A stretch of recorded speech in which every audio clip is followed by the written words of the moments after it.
Bendito Dios, te damos gracias en esta mañana, Señor, por tu presencia en medio de nosotros. Te damos gracias, Señor, por la oportunidad de iniciar nuevamente, Señor, este día, esta semana, en tu presencia, Señor.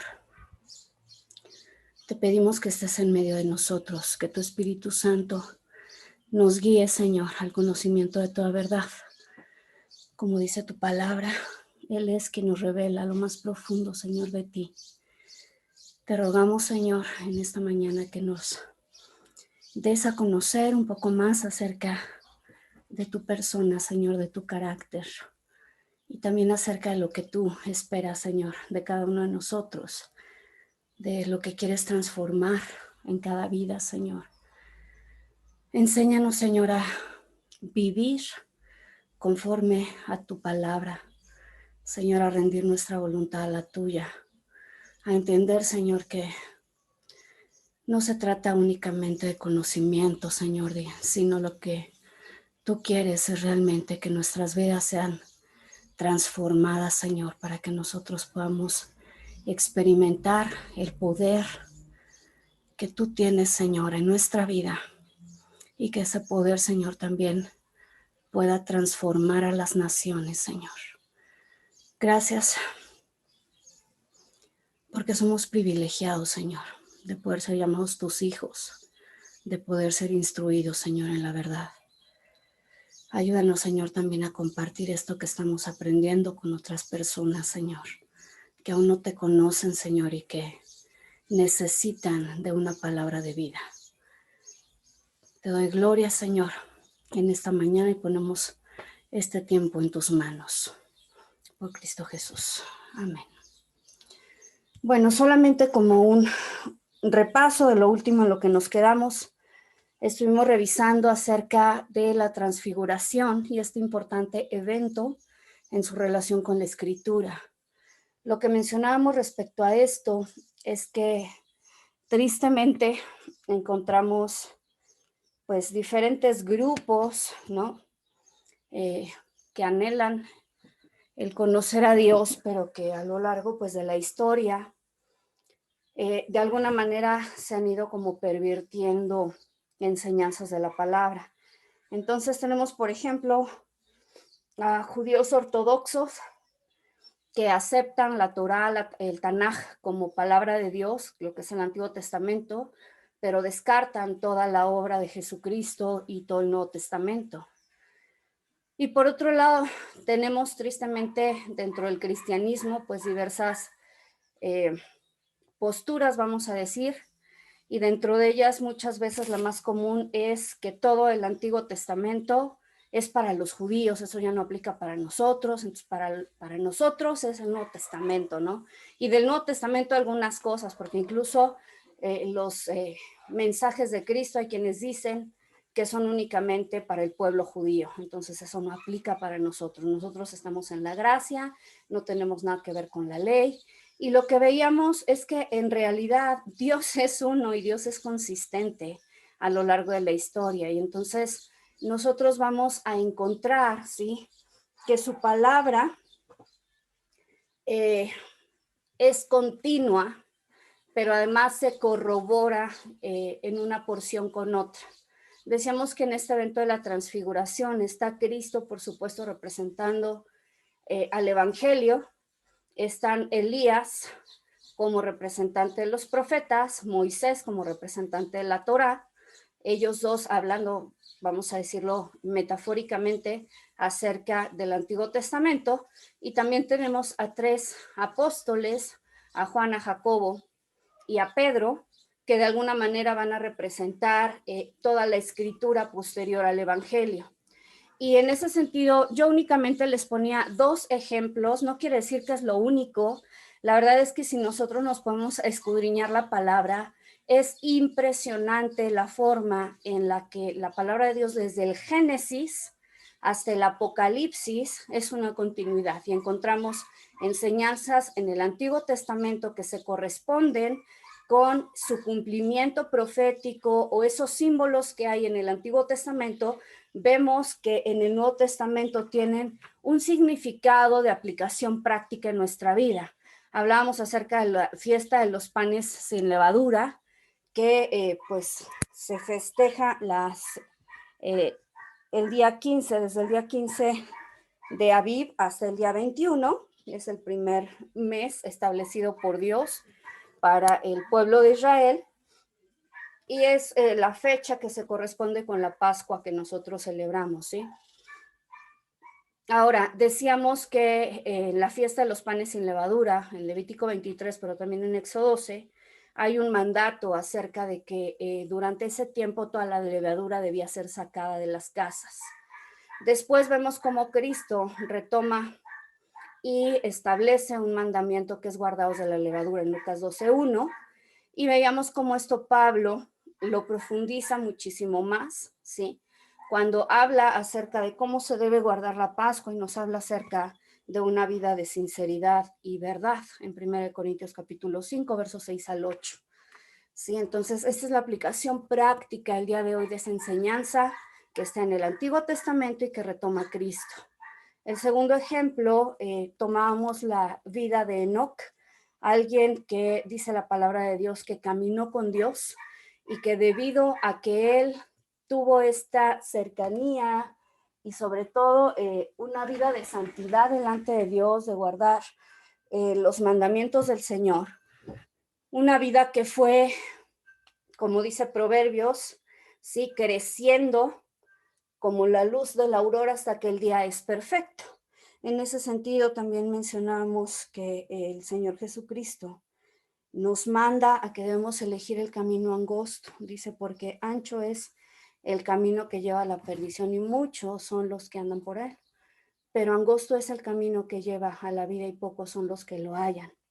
Así es que decíamos que es muy importante que nuestra vida sea una vida que manifieste rectitud si nosotros andamos delante de Dios. Y en ese sentido retoma también Pablo en Efesios 5:8, donde nos dice que andemos como hijos de luz. Entonces decíamos que es sumamente importante que la vida de alguien, sí, que dice ser hijo de Dios o se dice ser cristiano, que su vida realmente sea un reflejo de lo que es andar en santidad delante del Señor, ¿sí?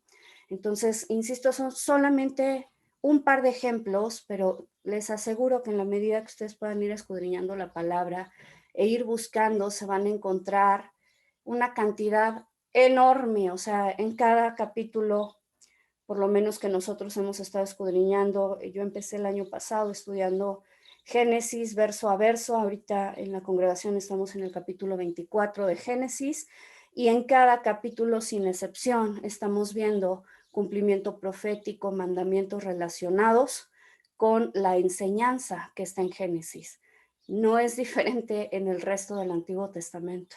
Entonces, la invitación en realidad es a que nosotros escudriñemos la palabra de Dios como un todo, sin estar escogiendo que si es para mí, que no es para mí, esto es para los judíos o esto es para quién sabe quién, sino que realmente entendamos que la palabra completa es la palabra de Dios, ¿sí? Vamos a seguir avanzando en ese sentido y el día de hoy vamos a hablar de un tema que también es súper importante y que considero que ha estado como muy desvalorizado. Ahorita van a entender a qué me refiero con esto. Vamos a aprender cómo es o a qué se refiere la palabra de Dios cuando habla acerca de orar en el poderoso nombre de Jesús. Normalmente, cuando nosotros leemos esta escritura, como que hemos llegado a la conclusión, y así realmente ha sido como la enseñanza tradicional, que todas nuestras oraciones terminen en el nombre de Jesús. Entonces todos terminamos la oración diciendo en el nombre de Jesús, amén. Y creemos que en eso se concentra el pedir algo en su nombre. Sin embargo, vamos a ver que esta es una enseñanza que va muchísimo más allá de simplemente decir en el nombre de Jesús, amén. ¿Sí? La palabra de Dios. Perdón, ¿alguien quiere comentar algo? Ok. Vamos a mantener los micrófonos apagados solamente si alguien quiere preguntar o algo, los invito a que abran su micrófono. La palabra de Dios en Juan 14:14 dice, si algo pidiereis en mi nombre, yo lo haré, ¿sí? Y muchas veces leemos este versículo completamente fuera de todo su contexto y entonces creemos que la invitación de Dios aquí es a que pidamos absolutamente todo lo que se nos dé la gana y que pues Él está ahí para concedernos nuestros deseos. Esto tristemente se ha sacado terriblemente de contexto al grado que hoy dentro de la iglesia se ha metido realmente todo el movimiento de nueva era, metafísica, confesión positiva, y la palabra de Dios dice que si yo pido algo y simplemente le pongo al final el nombre de Jesús, Él lo va a hacer. Y a esa es a la conclusión que hemos llegado y bueno, el día de hoy vamos a escudriñar realmente qué es lo que quiere decir esto y vamos sobre todo a contextualizarlo, es decir, a comprender todo lo que está diciendo aquí el Señor Jesús para que nosotros podamos realmente tener oraciones que sean eficaces. La palabra de Dios dice que la oración eficaz del justo puede mucho, ¿sí? Sin embargo, también ocurre que muchas veces como cristianos estamos llenos de frustración porque hacemos oraciones que nosotros creemos, ¿sí?, que están planteadas de una manera correcta y al no recibir una respuesta positiva a nuestra oración, pues entonces decimos, no, es que esto no funciona o es que no estoy siguiendo como la fórmula mágica o qué sé yo. Nos desanimamos y entonces como que ya no creemos en lo que dice la Biblia. Pero creo que es bien, bien importante, vuelvo a repetir, que en ese sentido nuestro primer objetivo sea siempre el estar escudriñando la palabra para tener una comprensión cada vez más profunda acerca de lo que Dios quiere decirnos, ¿sí? Y les decía que simplemente terminar una oración en el nombre de Jesús, amén, no es a lo que Cristo se refería cuando dice si pidieres algo en mi nombre, yo lo haré. Entonces, parte de lo que hemos venido estudiando en los clases anteriores nos va a quedar muchísimo más claro en esta enseñanza, ¿sí? Normalmente nuestro orden usual de la oración y apegándonos al Padre Nuestro es que empezamos con esta frase Padre, ¿no? Padre Nuestro, y cerramos la oración con la declaración final en el nombre de Jesús. Sin embargo, esto no satisface el significado poderoso de la declaración de Jesús cuando dijo que oráramos en su nombre. En muchos casos, fíjense, agregar esta frase es simplemente poner el nombre de Cristo en nuestras oraciones, sean o no de acuerdo a su voluntad. Y esto es bien importante. O sea, la pregunta que yo muchas veces me tengo que hacer es, ¿lo que estoy orando es conforme a la voluntad de Dios? La palabra de Dios también dice que si no pedimos, muchas veces es porque pedimos, dice mal, pedimos mal, para nuestro propio placer. Entonces, hay, digamos, distintas consideraciones que nosotros debemos hacer en relación a la forma de orar. En lugar de esto, de simplemente pedir lo que se nos da la gana y al final agregar en el nombre de Jesús, Dios quiere que entendamos el significado completo de su nombre y todo lo que esto representa para proveer lo que necesitamos para cumplir su voluntad, ¿sí? La palabra griega para en, ¿sí? Cuando dice aquí si pidieres algo en mi nombre, la palabra griega es eis, E-I-S, lo que significa ser parte de o entrar en, ¿sí? Ser parte de o entrar en. Entonces, si nosotros refraseamos, aquí sería, si pidiéramos algo que sea parte de su nombre, yo lo haré. O que entre en mi nombre, dice Jesús, yo lo haré, ¿sí? Y hay un erudito que es el doctor Zodiates que explica que esta palabra significa moción sobre el tema, ¿sí? Ese es el caso de Cristo. Si nosotros, por ejemplo, vamos a poner otra situación relacionada con el nombre de Cristo, que es el mandato para bautizar a alguien en el nombre de Cristo. Bautizar a alguien en el nombre de Cristo no nada más es como tomarlo y decir el nombre y ya, sino que esto tiene toda una implicación de la cual nosotros, insisto, debemos ser conscientes. Bautizar a alguien significa sumergirlo, vamos a decir, dentro de las obligaciones precisas de un discípulo de alguien. O sea, el bautismo tiene un significado que se ha hecho en el nombre de Jesús o en el nombre del Padre, el Hijo y del Espíritu Santo, como también lo dice la palabra de Dios. Esto implica que hay un compromiso de la persona que se está bautizando, ¿sí?, para hacer cambios en su vida y ajustarse a una nueva vida que va conforme a Jesús o conforme al Padre, el Hijo y el Espíritu Santo.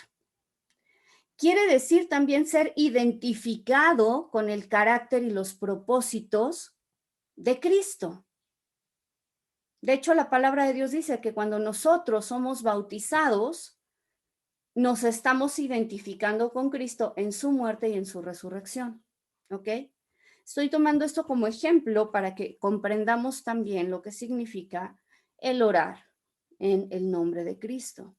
Este concepto también está relacionado con el pacto de sangre, el cual nos trajo a una relación con el Señor Jesús. Y una de las características importantes de un pacto de sangre es que hay un intercambio de nombre, y eso lo podemos ver en la actualidad. El pacto que hoy se mantiene, hoy en día, sí, digamos como de una manera tangible para nosotros, es el pacto matrimonial. Y en ese pacto matrimonial hay un intercambio de nombre. ¿Qué quiere decir esto? Que cuando se casan dos personas, normalmente la mujer, sí, de alguna manera adquiere el nombre o el apellido de su marido. Entonces Dios toma nuestro nombre como nuestro Padre Celestial y nosotros tomamos el nombre de Jesús y llegamos a ser uno con Él, como dice la palabra de Dios. Hebreos 11:16 dice que por esta razón Dios no se avergüenza de llamarse Dios de ellos. ¿Sí?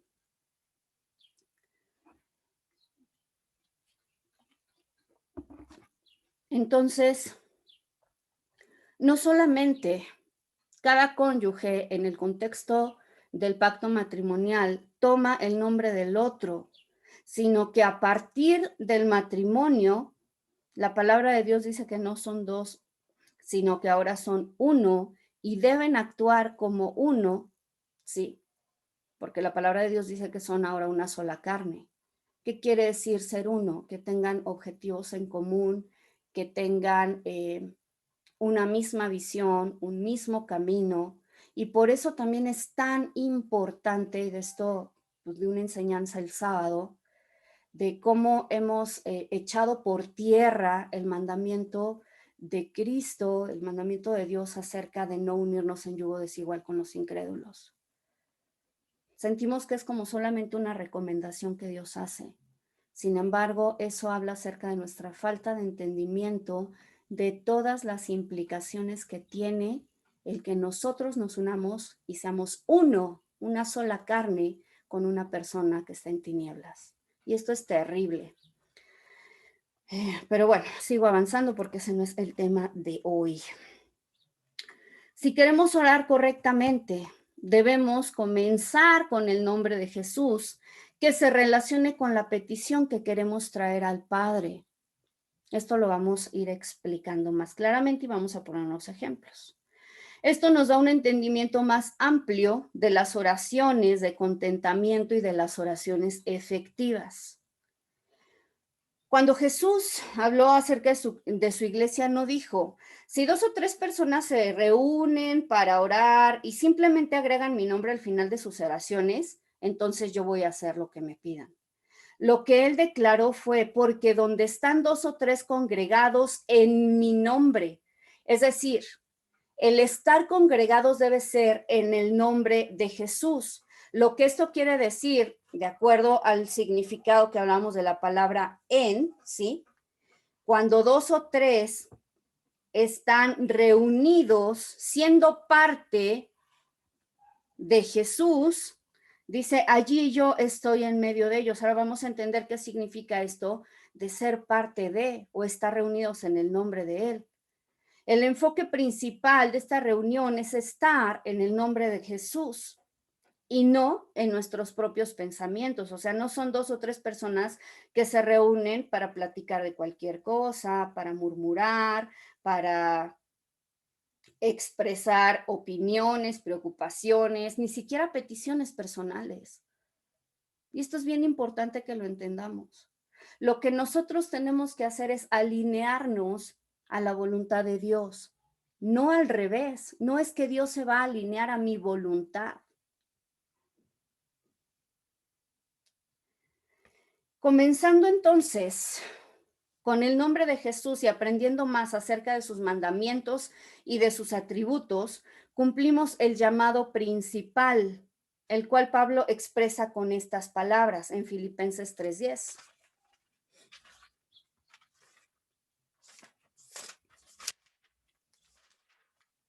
Que dice así: para conocerlo a Él y el poder de su resurrección y la participación de sus padecimientos, llegando a ser semejantes a Él en su muerte. Sí. Recuerden que una de las enseñanzas más importantes que Cristo nos vino a dar en el tiempo que Él estuvo en la tierra fue que Él estaba alineado en su voluntad y en su vida a hacer la voluntad de Dios y no al revés. Sí. Ahora, esta es una enseñanza para nosotros. Tenemos que aprender cómo alinearnos a la voluntad de Dios. Tenemos que entender que nosotros fuimos creados con un propósito y en ese sentido lo que es importante es pedirle a Dios que nos revele cuál es nuestro propósito y alinearnos a ese propósito y no al revés. O sea, no es como lo dice hoy, insisto, todo este movimiento de positivismo y confesiones y nueva era, ¿no? Sueña alto, busca tu destino, encuentra tu propósito y entonces todo está centrado en el yo. Yo voy a descubrir mi destino, voy a soñar para que estoy en esta tierra y entonces todo en el universo se va a alinear a mí. Perdón, pero no es así en la vida cristiana. Puede ser así en la nueva era, pero no es así en la vida cristiana y eso es algo que ha hecho muchísimo daño a la iglesia, porque ahora sentimos que nosotros somos el centro. Y que Dios está aquí para proveerme de una gran casa y de muchos autos y de un excelente trabajo y de un marido y de una familia y que Él está para proveerme a mí todo lo que yo necesito. Y perdónenme, pero no es así.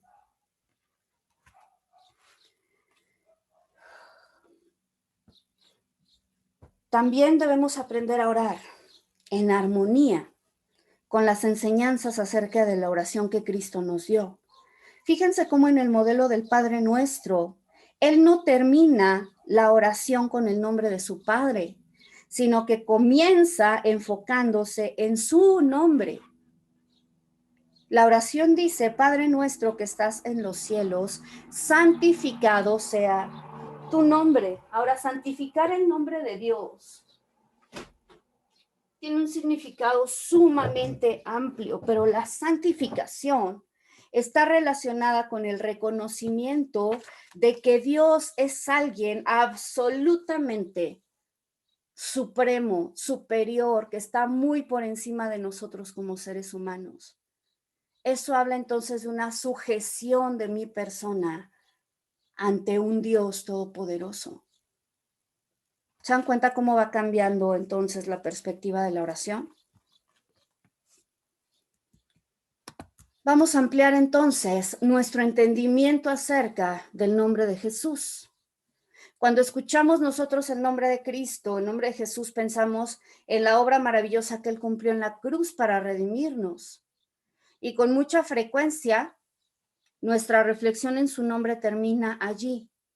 Y no somos capaces de captar el significado más completo y rico de su nombre. Ahora, pongan muchísima atención en esto, insisto, esto está relacionado con lo que hemos visto. El nombre de Jesús incluye todos los remas de su palabra. Vuelvo a repetirlo. El nombre de Jesús incluye todos los remas de su palabra. Cristo es la palabra viva que viene por medio del Padre. Y sus enseñanzas no se pueden separar del significado de su nombre, ¿sí? Vamos a dar solamente algunos ejemplos respecto a esto un poquito más adelante. Pero cuando nosotros nos metemos a escudriñar en todo el ministerio de Cristo, en los evangelios, nos vamos a encontrar una infinidad de veces en las cuales Cristo dice, yo soy. Y cada una de estas enseñanzas están puestas ahí para que nosotros podamos echar mano de esos remas, ¿sí? Recordemos que rema es una palabra de Dios aplicada en una circunstancia específica, ¿sí? Ahora, Jesús dejó muy claro esto, de que Él es esa palabra viva, cuando les dijo a sus discípulos en Juan 6:33, si no comes de la carne del Hijo del Hombre y bebes de su sangre, no tienes vida en ti mismo, o no tenéis vida en vosotros, ¿sí? Nosotros recibimos la sangre y la carne de Cristo por medio del nuevo pacto.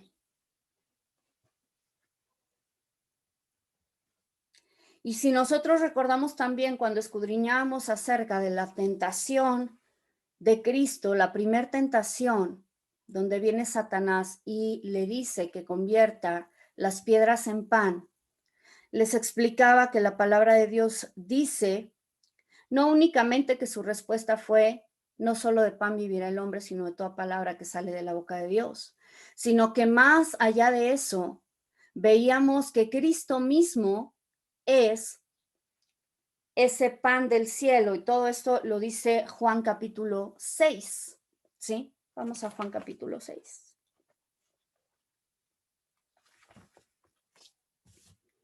Verso 35 dice, Jesús les dijo, yo soy el pan de la vida. El que a mí viene nunca tendrá hambre, y el que cree en mí no tendrá sed jamás.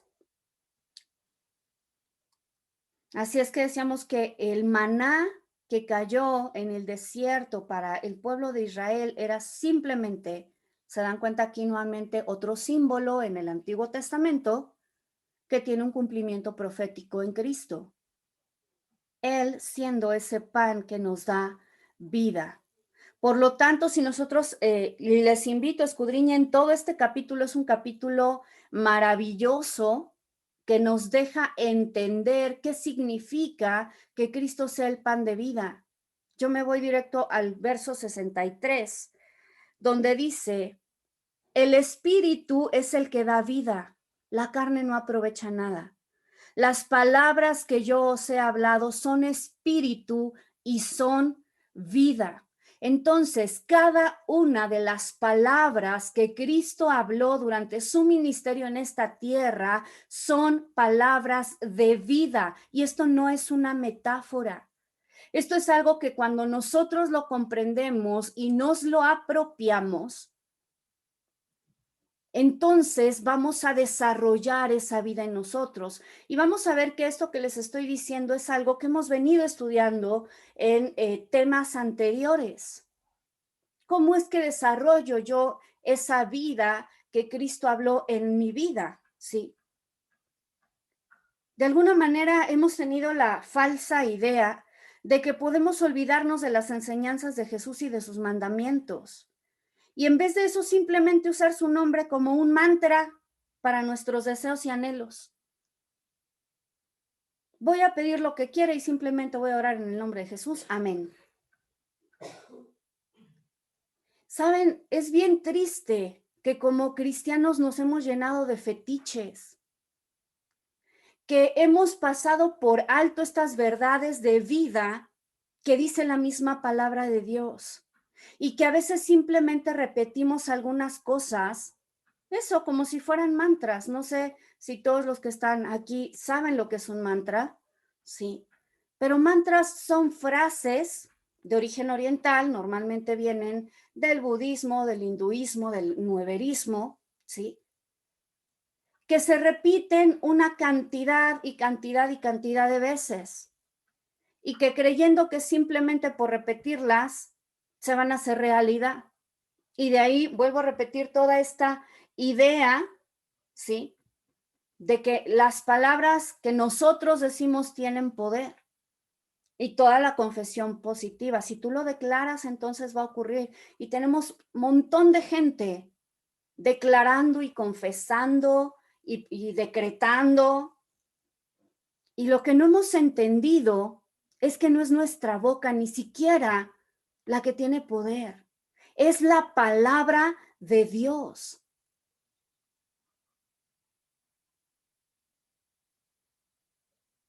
Entonces yo no puedo decretar lo que se me dé la gana. Yo tengo que alinearme a lo que dice la palabra de Dios, pero entenderla también, decíamos, en su contexto. No sacar un versículo y aplicarlo como yo creo que debe ser aplicado, porque hemos sacado muchísimos también versos fuera de su contexto y lo hemos querido aplicar a situaciones donde no tiene nada que ver la aplicación. Debemos ser entendidos, tener discernimiento, pero para ello necesitamos escudriñar la palabra de Dios. No son mantras, no son cosas que si yo las repito, entonces eso se va a cumplir nada más porque sí, ¿no? Esto no es bíblico, ¿sí? Y por eso explicaría muchas de nuestras oraciones que carecen de resultado. Vuelvo a insistir, sería bien importante que analicemos la forma en la que oramos, qué estamos pidiendo y cómo lo estamos pidiendo. En el libro de Juan, Jesús dijo 6 veces a sus discípulos que pidieran en su nombre, pero cada una de estas veces, esta instrucción es dada en el contexto de sus mandamientos. Anótenlo ahí para quienes están tomando notas. Cada vez que Cristo dice que pidamos en su nombre, lo dice en el contexto de sus mandamientos. Ahorita vamos a ver algunas de estas ocasiones. Acompáñenme ahí mismo en Juan, al capítulo 14.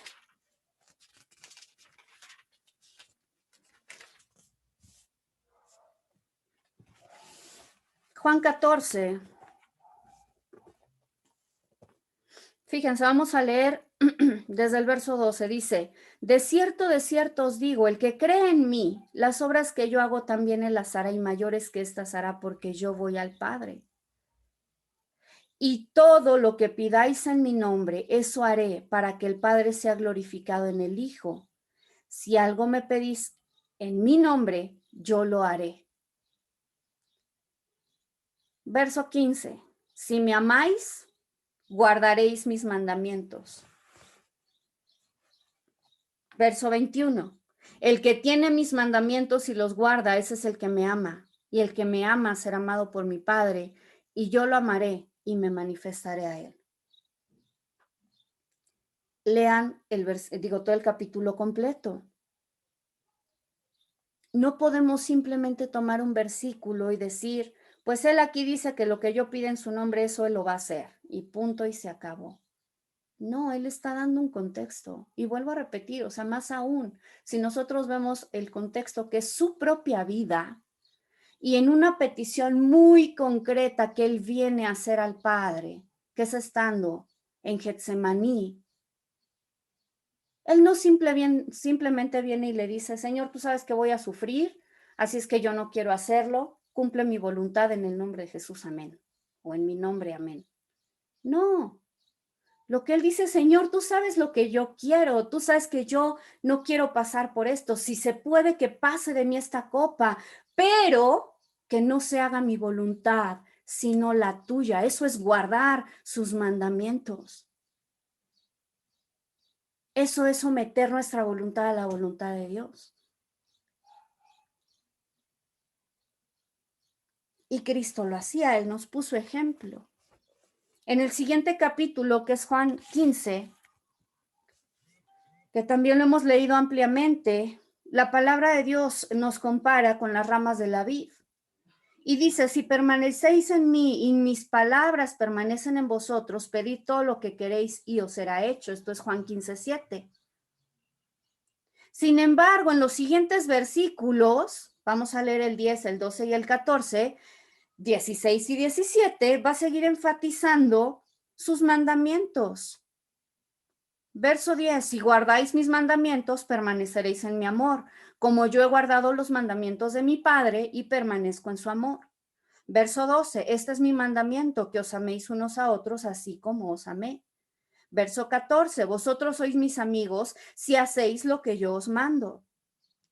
Verso 16, no me elegisteis vosotros a mí, sino que yo os elegí y os puse para que vayáis y llevéis fruto y vuestro fruto permanezca, para que todo lo que pidáis al Padre en mi nombre os lo dé. Esto os mando, nuevamente mandamiento, que os améis unos a otros.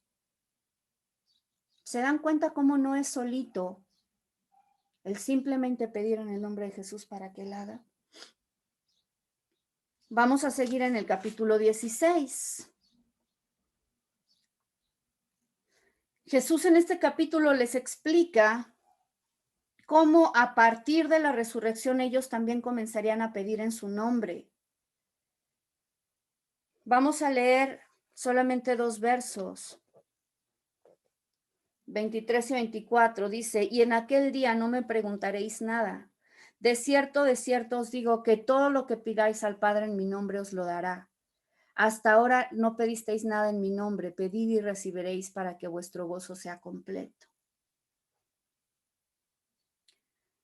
Hay algunos creyentes que tratan de encontrar un apoyo bíblico para sus propias oraciones, pero arrogantes, soberbias, apelando a las promesas que están en la palabra de Dios. Por ejemplo, en la de Lucas 1:37, donde dice, porque ninguna cosa será imposible para Dios. Ciertamente, para Él ninguna cosa es imposible.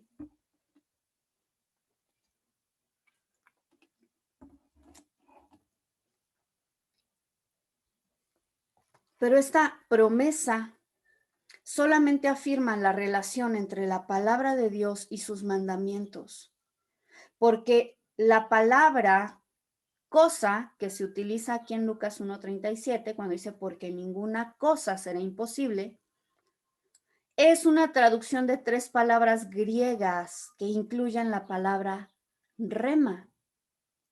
Entonces, si lo que está hablando aquí es la palabra rema, está haciendo alusión a las mismas palabras dadas por Cristo. Mateo 4:4, si recordamos, ¿sí? Dice, no solo de pan vivirá el hombre, sino de toda palabra que sale de la boca de Dios.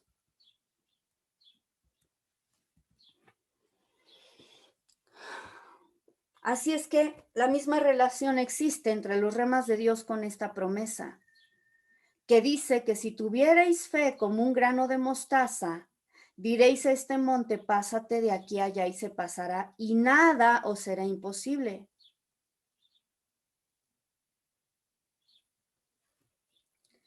La palabra de Dios dice en Romanos 10:17, así que la fe es por el oír, y el oír por la palabra, por el rema de Dios.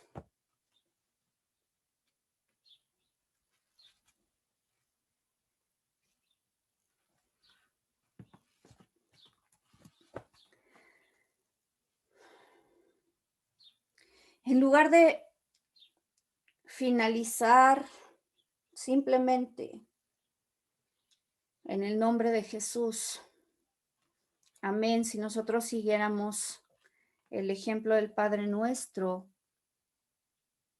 esa oración termina alabando el poder y la gloria del reino de Dios. Cuando nosotros comenzamos nuestras oraciones exaltando el nombre del Dios y relacionando cada uno de sus nombres, ahorita vamos a poner unos ejemplos, con las necesidades que traemos a nuestro Padre Celestial, basados en los mandamientos de Cristo, entonces vamos a tener la seguridad de que Él escuchará nuestra oración y la contestará, porque realmente estaremos orando en el nombre de Jesús. ¿Sí? Vamos a ver lo que dice Primera de Juan 5, 14 y 15. Primera de Juan 5, 14 y 15. Y este verso es clave. Dice así la palabra de Dios. Y esta es la confianza que tenemos ante Él, que cuando pidamos algo conforme a su voluntad, Él nos escucha. Y si sabemos que nos escucha en cualquier cosa que pidamos, sabemos que tenemos las peticiones que le hemos hecho. ¿Qué es lo que está señalando aquí Juan? Que nuestra petición debe estar alineada a su voluntad. Cuando Dios responde a nuestras oraciones, entonces lo glorificamos. Ahora hay algo muy, muy bonito respecto a la palabra glorificar. El Salmo 50:15 dice, invócame en el día de la angustia, te libraré y tú me honrarás. Así es que nuestra meta en todas nuestras oraciones debe ser glorificar el nombre del Señor. Esta es la instrucción de Pablo cuando escribe en 2 de Tesalonicenses 1:12. Vamos ahí.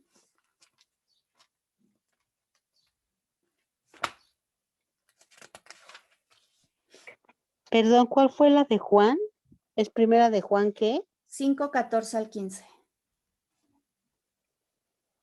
Ah, gracias. Sí, de nada. 2 de Tesalonicenses 1:12. Dice, para que el nombre de nuestro Señor Jesús sea glorificado en vosotros y vosotros en Él, según la gracia de nuestro Dios y del Señor Jesús, el Mesías. Glorificar el nombre del Señor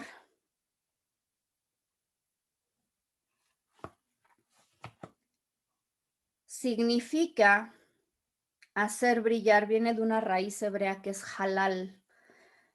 Esta raíz es muy bonita, es de donde viene la palabra aleluya, aleluya en hebreo.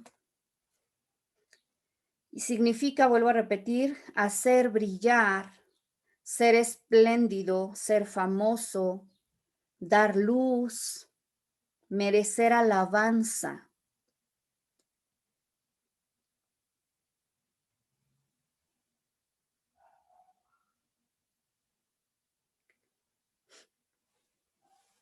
Y en los Salmos encontramos varias referencias a glorificar el nombre del Señor. Por ejemplo, en Salmo 105:3, que dice, gloriaos en su santo nombre.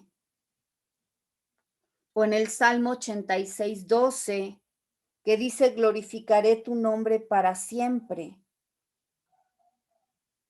Otra palabra que se traduce como glorificar es kabad, con kabad. Y esto implica el hacerse de un nombre que tiene un enorme peso. Recordemos ese verso donde la palabra de Dios habla acerca de que nosotros recibiremos un enorme peso de gloria. Ese es el kabod, la gloria, ¿sí? Ahora, Cuando nosotros entendemos esto, entonces ahora sí podemos comprender cómo terminar la oración de acuerdo al Padre Nuestro en Mateo 6:13 para magnificar el reino, el poder y la gloria de Dios. Dice esta oración, porque tuyo son el reino, el poder y la gloria para siempre. Amén.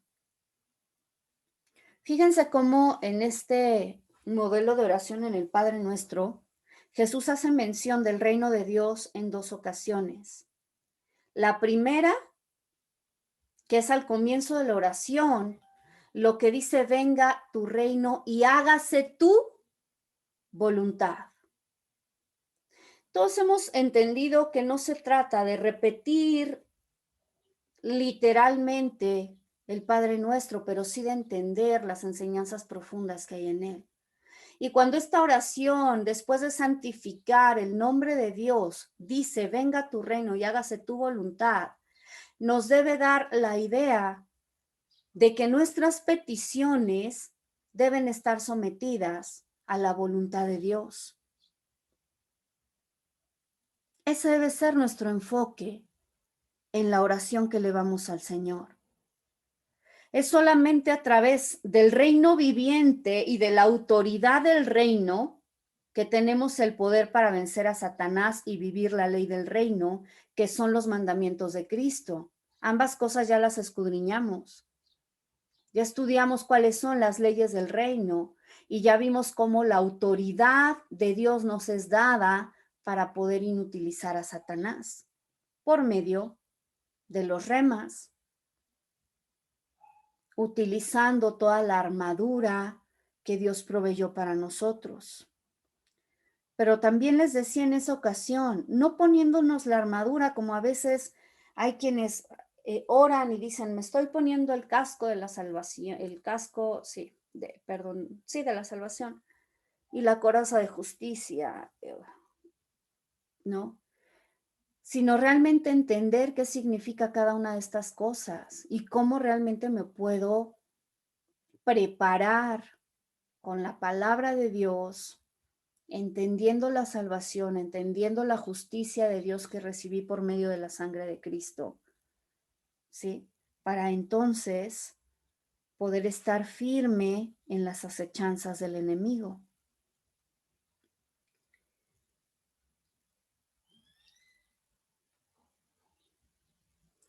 Ahora, vamos a ver, como les decía, algunos ejemplos.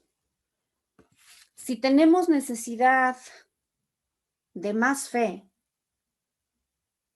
debemos pedir fe como se solicita en el mandamiento. Y, por ejemplo, podemos comenzar nuestra oración identificando el nombre de Jesús, que está en Hebreos capítulo 12, y que dice que Cristo es, verso 2, puestos los ojos en Jesús, el autor y consumador de la fe. Y aquel que da fe a todo, aquel que le pide, junto con la gracia para cumplir su voluntad. Así es que sobre esta base traemos nuestras peticiones a Él. ¿Sí se dan cuenta? Mi petición de fe la voy a basar en el nombre de Cristo, ese nombre que está aquí en su palabra, que dice que Él es el autor y consumador de la fe. Así es que yo le puedo pedir, Señor, aumenta mi fe para hacer tu voluntad, porque quiero extender tu reino, tu poder y tu gloria. Amén. Esta es una oración alineada a la voluntad de Dios, usando de una manera correcta el nombre de Cristo. Si nosotros hemos escudriñado cada uno de los 49 mandamientos, cada uno de ellos está relacionado con un nombre de Dios, con un nombre de Cristo. Yo solo estoy poniendo aquí unos ejemplos, sí, pero vamos a ir viendo cada uno de ellos en la palabra de Dios. Entonces, fíjense qué interesante está esto. El primer mandamiento de Cristo es arrepiéntete. Decíamos que esto tiene su base en Mateo 4:17. Desde entonces comenzó Jesús a predicar y a decir, arrepentíos porque el reino de los cielos se ha acercado. El arrepentimiento desarrolla en mi vida una cualidad de carácter que es la humildad. Humildad es darme cuenta y reconocer mi total dependencia de Dios y buscar su voluntad para cada decisión. Pero cuando yo voy a orar sobre arrepentimiento en mi vida, ¿sí? Yo puedo hablar el nombre de Jesús, y el nombre de Jesús relacionado con el arrepentimiento es ese propio nombre, Jesús. ¿Por qué? El nombre Jesús en hebreo es Yeshua, y Yeshua significa salvación. O el nombre Emmanuel. Emmanuel significa Dios con nosotros. ¿Sí? Así es que si yo voy a hacer una oración de arrepentimiento, yo tengo que reconocer que Jesús es mi Salvador. La palabra de Dios dice en Mateo 12:21 que en su nombre esperarán los gentiles. ¿Qué quiere decir esto? Que aquellos que aún no conocen al Señor, al arrepentirse, ¿sí?, pueden esperar en Él. Por lo tanto, cuando yo haga una oración de arrepentimiento, puedo venir delante del Señor basado en este nombre que es el nombre de Cristo y decirle, Señor, yo reconozco que tú viniste a este mundo como Emmanuel, Dios con nosotros, para rescatarnos de nuestros pecados. Yo no quiero vivir más para mí, sino que quiero rendir mi vida a ti y dar a conocer tu nombre. Sí. Otro mandamiento es el mandamiento, sígueme. Es cuando Cristo hace el llamado a sus discípulos, pero que también nos hace a cada uno de nosotros para ser sus discípulos. Seguir a Cristo desarrolla en nosotros la cualidad de carácter de la mansedumbre. Sí. Cristo dijo acerca de él que él era manso y humilde de corazón. ¿Qué es mansedumbre? Mansedumbre es ceder nuestros derechos a Dios para que Él pueda demostrar su paz y poder por medio de nosotros.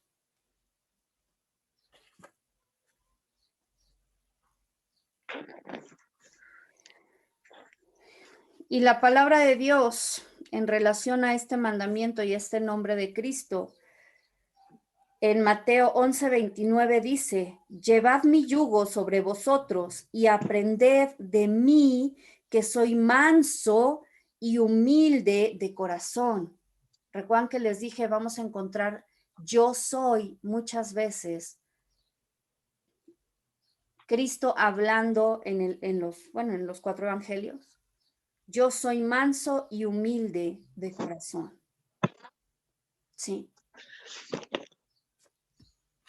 ¿Cómo se haría la oración en ese sentido utilizando este nombre de Cristo?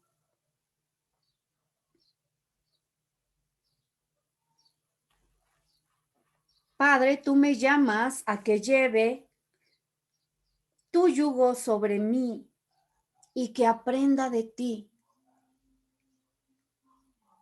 Señor, yo quiero ser como tú, que eres manso y humilde de corazón, para hallar paz, para hallar descanso para mi alma.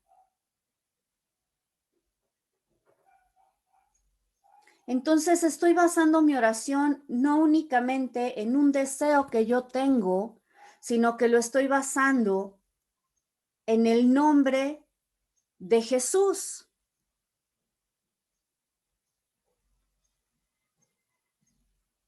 Y lo estoy aplicando también como un mandamiento que Él quiere que yo guarde.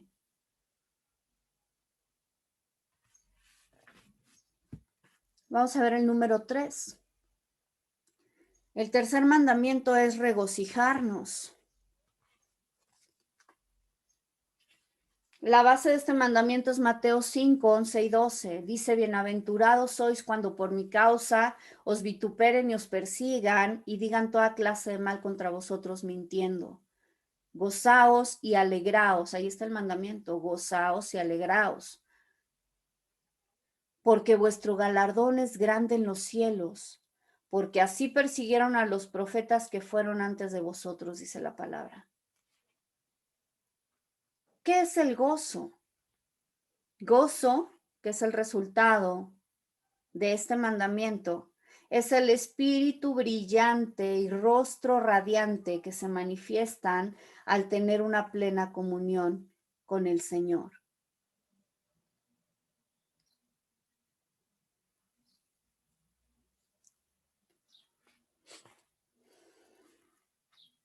La palabra de Dios dice que Cristo es nuestra fuente de gozo. Vamos a leer Juan capítulo 15, verso 11.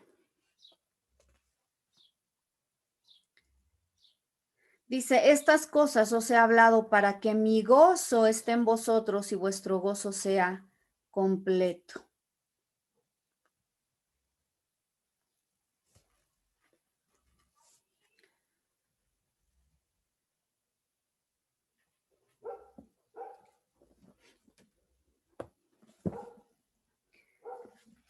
Así es que vemos cómo en cada uno de los mandamientos hay un rema específico, una palabra relacionada con el nombre de nuestro Señor Jesucristo. Y cuando nosotros oramos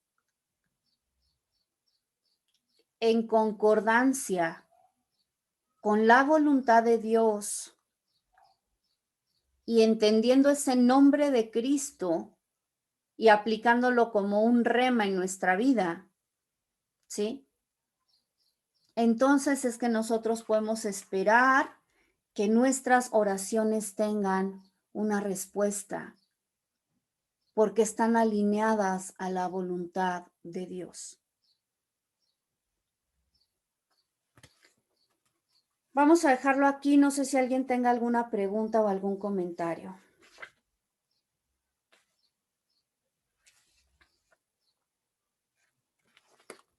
Muy bien, entonces vamos a orar.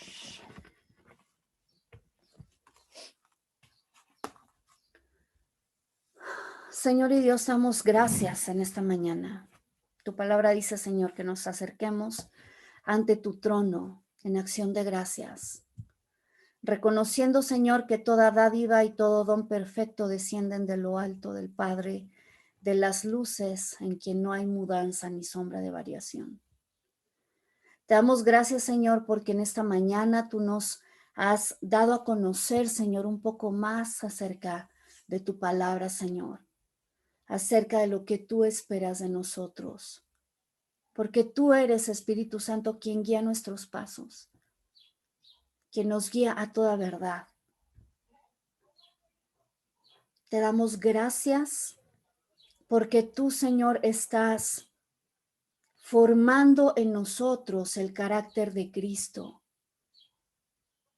por medio, Señor, del conocimiento de tu palabra y de vivir, Señor, teniendo nuestra voluntad alineada a la tuya. Bendecimos su nombre, Señor. Queremos, por medio de nuestra vida, Señor, glorificarte, darte la honra y darte la gloria para que el mundo, Señor, pueda conocer que tú eres Dios. Gracias por tu palabra, Señor. Te bendecimos y glorificamos tu nombre en esta mañana. Bendito eres por siempre. Amén.